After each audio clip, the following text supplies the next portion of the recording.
हमने कहा था सबका साथ सबका विकास, लेकिन असम के अंदर अली और कुली का नारा इन लोगों ने दिया था, हम लोगों ने नहीं दिया है। हिंदू सांप्रदायिकता नहीं, हिंदू राष्ट्रीयता का प्रतीक है, समझना है। अगर भारत को समझना है, बैठ जाइए आप, फालतू बात करते हैं। अगर आपको हमारे चैनल की वीडियोस पसंद आती हैं तो अभी वो वीडियो के नीचे लाल रंग का सब्सक्राइब बटन दबा करके हमारे YouTube चैनल द राष्ट्रवादी को जरूर सब्सक्राइब करें। इस सांप्रदायिक वह होता है जो कहता है कि मेरा इष्ट या मेरा देव या मेरा पैगंबर ही सर्वश्रेष्ठ है। उसके मानने वालों को तो जीवित रहने का अधिकार है, शेष को नहीं। मुझे लगता है वह सांप्रदायिक है। और दुनिया की कौन सा मजहब और कौन सी ऐसी कौम है जिसको विपरीत परिस्थितियों में हिंदू दर्शन ने अपने यहां शरण न दी हो, उसको फलने फूलने का अवसर न दिया हो? कौन सा ऐसा है दुनिया के अंदर? लेकिन आज जिस हिंदू दर्शन ने सबको शरण दी, सबको फलने फूलने का भरपूर अवसर दिया, आज जब उसी के खिलाफ षड्यंत्र होना प्रारंभ होता है तो उसे एकजुट होना तो पड़ेगा ही। और मुझे लगता है इन लोगों के कर्मों का फल है कि पूरे देश का हिंदू जनमानस आज इस बात के लिए तैयार हो रहा है कि उसके खिलाफ आज शासन तंत्र से जो षड्यंत्र हो रहे हैं उसका जवाब अपने स्तर पर देना ही पड़ेगा। और आज वही स्थिति सामने आई है। महोदय, मैं पूछना चाहता हूं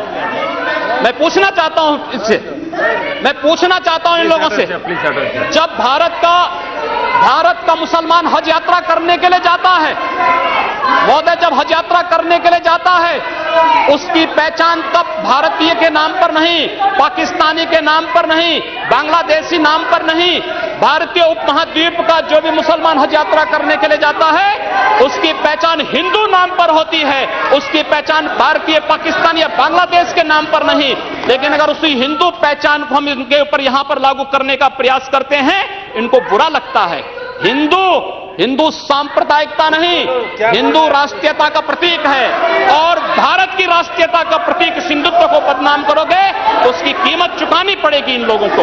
आज पूरे देश के अंदर, पूरी दुनिया के अंदर अपनी सहिष्णुता के लिए पहचाना जाता था, आज उस हिंदू के साथ किस प्रकार का व्यवहार किया जा रहा है, वह कश्मीर से विस्थापित होता है, उसे कश्मीर से निकाला जाता है।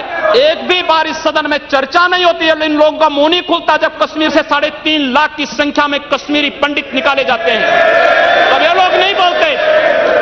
पिछले 2012 में असम के अंदर 3 महीनों तक बोडो जनजाति के लोगों को मारा जाता रहा, कोई नहीं बोला। महोदय, कोई नहीं बोला।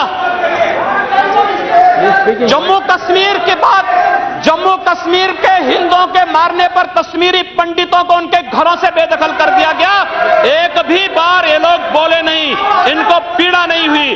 दुनिया के अंदर ये अपने आप में बिरला उदाहरण था जहां पर अपने ही देश में अपने ही जानने वाले लोग विस्थापित होकर के खाना बदोश की जिंदगी जी रहे हैं। उस शर्मनाक घटना की निंदा एक भी बार इन लोगों ने नहीं की।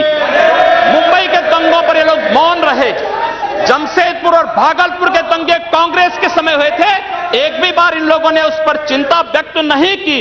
और तो और 1984 में इस देश के अंदर जिन सिख गुरुओं का योगदान इस देश को बचाने और इस देश की धर्म और संस्कृति, इस देश के समाज को बचाने में बहुत महत्वपूर्ण थी, उन सिखों के कत्लेआम पर भी इनको शर्म महसूस नहीं होती है। और आज लोग इस देश के अंदर बात करते हैं सांप्रदायिक सौहार्द की, इनका पूरा चेहरा सांप्रदायिक हिंसा से रंगा हुआ है, सांप्रदायिक एजेंडे से रंगा हुआ है। और इसीलिए बंधु महोदय, इस देश के अंदर असम में क्या हो रहा है, बांग्लादेशी घुसपैठिए इन लोगों के अपने हो गए और इस देश में लाखों वर्षों से रहने वाला समुदाय पराया हो गया।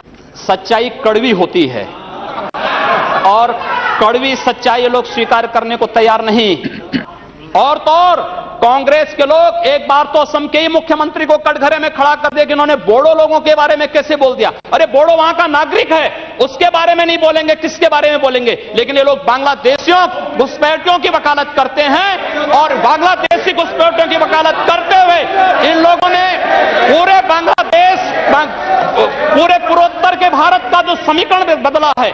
महोदय, असम के अंदर आज कोकराझार धुबरी, चिरांग और बरबेटा जिले जो हिंसा की सर्वाधिक चपेट में हैं, वे सर्वाधिक चपेट में जो जिले हैं वे इसलिए हैं क्योंकि बांग्लादेशी घुसपैठी वहां पर आकर के जमीनों पर कब्जा किए हैं। इन लोगों ने वर्क परमिट के साथ साथ उनके राशन कार्ड बनाए हैं और बेशर्मी के साथ देश के साथ खिलवाड़ उन्होंने वहां पर उनके माध्यम से करवाया है।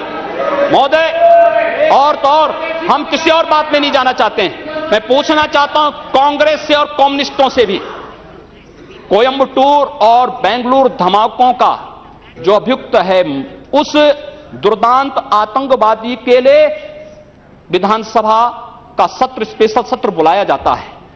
दोनों दल एक साथ मिलकर के अपील करते हैं कि उसको छुड़वाओ। ये क्या सेकुलर, क्या यही सेकुलर है? क्या इनका यही सेकुलर एजेंडा है? क्या यही इस देश में यही सेकुलरिज्म है? और इस देश के अंदर महोदय, इस देश के अंदर क्या हुआ था हम भूले नहीं। महोदय, 11 अगस्त 2012 को मुंबई के आजाद मैदान में जो कुछ हुआ, महोदय, आजाद मैदान की घटना क्या थी? आजाद मैदान में रोयांग मुस्लिम जो बर्मा में थे उनके बीच में और वहां के बौद्धों के बीच में वहां पर हिंसा हुई, दंगे हुए। ये मामला म्यांमार का है, भारत का नहीं। लेकिन म्यांमार की घटना में दंगा कहां होता है? आजाद मैदान मुंबई में। ये लोग मौन रहते हैं, वहां शहीद स्मारक तोड़ा जाता है, पुलिस के जवानों को मारा जाता है, मीडिया कर्मियों को मारा जाता है। उनके साथ साथ पुणे में दंगे हुए, उनके साथ उत्तर प्रदेश के अंदर बरेली में, लखनऊ में, कानपुर में, इलाहाबाद में दंगे हुए। ये लोग मौन रहे, इन लोगों ने कभी उस पर आवाज नहीं लगाई। ये लोग मौन रहे उस घटना पर। ये वही लोग हैं जो आजाद मैदान की घटना पर मौन थे और बाबा रामदेव पे, उन सत्याग्रहियों पर ये लोग रामलला मैदान पे लाठी चार्ज करके बेशर्मी के साथ वंदे मातरम का गान करने वाले देशभक्तों पर लाठी चार्ज करते हैं। ये लोग देश के अंदर सांप्रदायिक हिंसा की बात करते हैं। सांप्रदायिक हिंसा किसने फैलाई है? कौन फैला रहा है इस देश के अंदर? कौन इस देश के अंदर सच्चर कमेटी के नाम पर समाज को बांटने का कार्य कर रहा है? इन लोगों ने सांप्रदायिक आधार पर 1947 में देश को बांटा है और आज पुनः देश को बांटने की साजिश के तहत पाकिस्तान के एजेंडे पे ये लोग कार्य कर रहे हैं।